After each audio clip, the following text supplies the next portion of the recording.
In today's video, I'm going to teach you how to group and ungroup objects together in Google Slides.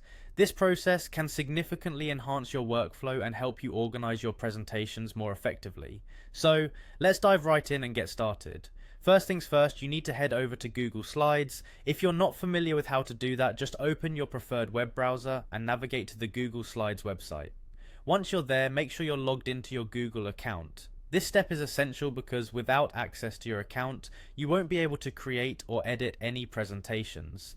Now, once you've logged in, you'll find yourself at the Google Slides home. Here, you can choose between starting a brand new presentation or selecting a pre-existing template. For this tutorial, you can click on blank presentation to start fresh, but feel free to select any template that suits your needs. Once your presentation is open, it's time to start working with objects. You'll want to select the objects that you wish to group.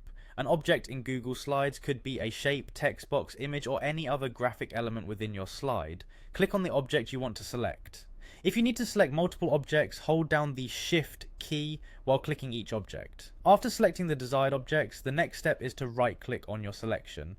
You'll see a context menu appear. This menu lets you perform a variety of actions on the selected objects. From this menu, look for Group.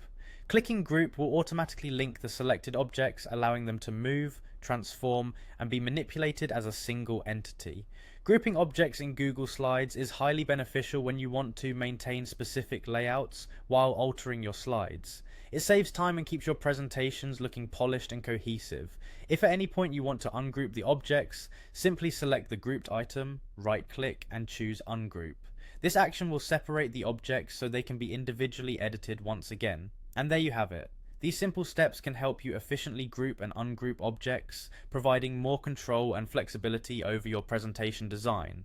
This feature is invaluable when handling complex slide designs and ensures your elements stay organized precisely how you intend.